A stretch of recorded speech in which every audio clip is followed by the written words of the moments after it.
देश का आम बजट पेश होने में अब कुछ ही घंटे बाकी हैं। ऐसे में झारखंड सरकार के मंत्री चंपई सोरेन ने कहा कि इस बजट को लेकर कोई भी उम्मीद नहीं की जा सकती है। उन्होंने कहा कि केंद्र सरकार से अब किसी तरह की उम्मीद नहीं की जा सकती है। जब भारत जैसे कृषि प्रधान देश के किसान पिछले 2 महीने से आंदोलित हैं और सरकार हाथ पर हाथ धरे बैठी है, ऐसे में केंद्रीय बजट से किसानों और गरीब मजदूर को कुछ खास उम्मीद करना बेमानी है। वहीं दूसरी ओर चैम्बर ऑफ कॉमर्स के सचिव अन्नू मोनका ने कहा कि टैक्स का आयकर सीमा बढ़ाया जाना चाहिए और छोटे कारोबारियों पर सरकार को ध्यान दिया जाना चाहिए।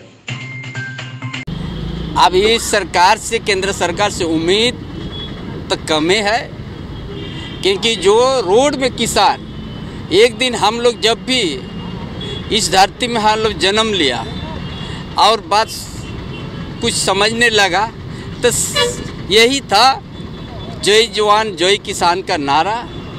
और भारत कृषि प्रधान देश है, यही हम लोग जानते हैं। और वो कृषि प्रधान देश में और यहाँ का किसान 60 दिन से भी ज़्यादा रोड पर है। इसीलिए आप क्या उम्मीद कर सकता है इस सरकार ने बजट में यहाँ के लिए, जब किसान, पूरा देश का किसान उस कानून से भयभीत हो गया है और उस कानून को रद्द करने के लिए रोड पर निकल गया है। इसलिए ये सरकार से उम्मीद करना बेवकूफ़ी होगा। देखिए, प्रतिवर्ष जनता को, व्यापारी उद्यमियों को, सभी को बजट की आशा रहती है, परंतु इस वर्ष की बजट पर सबकी खास नज़र है।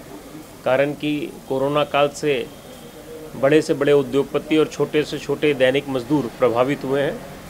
हम लोगों का मानना है कि इस बार बजट में सरकार को 10 लाख रुपए तक की आय को टैक्स फ्री कर देना चाहिए। दूसरा, इंफ्रास्ट्रक्चर, कंस्ट्रक्शन इंडस्ट्री पे रोड, ब्रिजेस, डैम्स इत्यादि पर जोर देना चाहिए ताकि रोजगार के अवसर का सृजन हो, क्योंकि कोरोना काल में कई भारतीयों की नौकरी गई है और कई भारतीयों की विदेशों में नौकरी गई है जो स्वदेश लौट गए हैं। तो रोजगार के नए अवसर का सृजन हो, वो सारे माध्यम सरकार को बजट के माध्यम से प्रावधान करना चाहिए ताकि लोग अपनी पुरानी ज़िंदगी में लौट सकें और एक अच्छा जीवन शैली व्यतीत कर सकें।